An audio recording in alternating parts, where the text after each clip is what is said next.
I'd like to share a little story with you. Illustrations by me. Now, this is going to be a little different than most videos because I'm going to share something that's a little bit hard for me to talk about. It's an experience that I had in my life, but I'm sharing it with you to let you know how important art is. A few years ago, back in 2020, since then, people have had a hard time connecting with other people, but it goes way past that. With everybody streaming different things, and I was just watching a video on this recently, and they were talking about it too. There's nothing to bring people together. We're missing connections.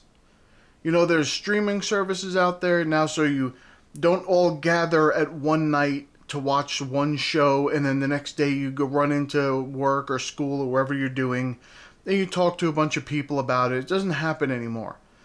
Now it's all about, and this happened to me. I'd go into work and say, oh, I just picked up on this show and I was watching some of it. Have you ever seen it? And they're like, yeah, like 2 years ago. They don't even care anymore. We're missing that connection. We're misfiring that.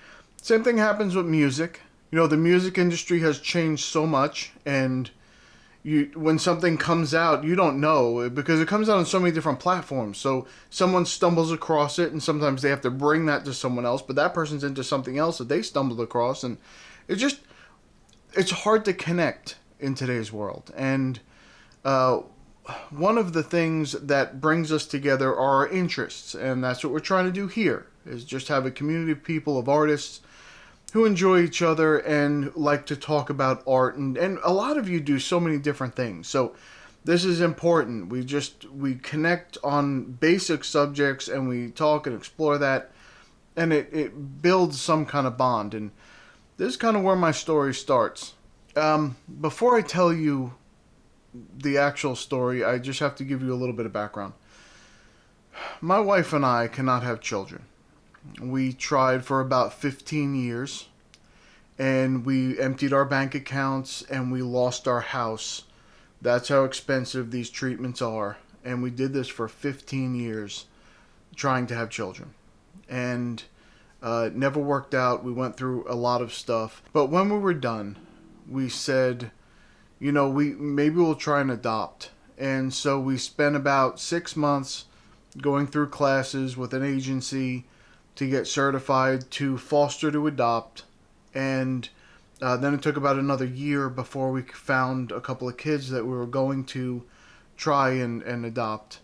And it's a very slow process. You know, you talk to the social worker in virtual meetings a couple of times, and then you see the kids once at the child agency's service office, and then you maybe meet at the park one day, and you meet at a restaurant another day and have a little meal, and then you eventually get to where you're having overnight visits, and they do little overnights or little weekend visits or things like that. Now, they were like an hour and a half away, so it was a 3-hour round trip just to see them or visit them and bring them back and then take them back there from an overnight or whatever. It's a long process. It's pretty big. And the moment and the story that I want to share with you is there were two children. There was a 12-year-old girl and a 9-year-old boy, brother and sister, and they were looking to place them in the same home. So we said we were trying for one, but you know what? Let's do this. So we had get them both for an overnight. We go through all the other stuff and have a little overnight. And a little girl comes to me and says, I like to draw. And she saw all my art stuff. And she says, yeah, I like to draw. And she said, will you draw with me?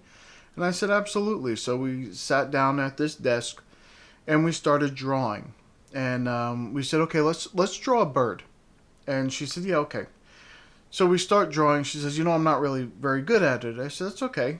And we kept drawing. We finished. And she showed me her bird. And well, first she looked at my bird. And she said, I don't really want to show you what I drew. And I said, no, it's okay. Let me just see it. So I saw it. And, you know, she had never been taught how to draw before. So I said, well, I'll tell you what. Why don't we do this again? We'll do this together. And we both sat there, and I went line by line, and she copied my line on her paper, and we drew a bird. And at the end of it, her face lit up. She was so proud of herself for what she had done. And as a matter of fact, the room that was going to be for her, she ran and tacked it up on the wall immediately. And she had me take a picture of it so that I could show her foster mother when we went to drop her off. Show her, because she was so proud of this thing that she did. And it was just a connection that we had. You're talking about a child who they've had every connection in their life destroyed. Any kind of she was in and out of foster care quite a bit, so it was she would build a bond with someone and that would be broken because she'd go to the next house, and then that she'd be there and that bond would be broken, she'd go to the next house. It's very hard for a child to keep forming those bonds over and over again when all they do is get destroyed. New school, new teachers, new friends, new house to live in. It's difficult for them. And so when we had that bond over the art, it can change both of you. It really can. And it was something that was very powerful, very strong.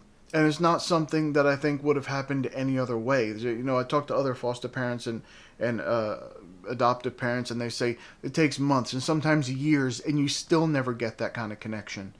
And to get there that quickly with someone where you immediately form that bond, that's an amazing thing. Unfortunately, there were some unforeseen circumstances, and that did not work out. And it's been a couple of years since then. We still do not have kids in the house.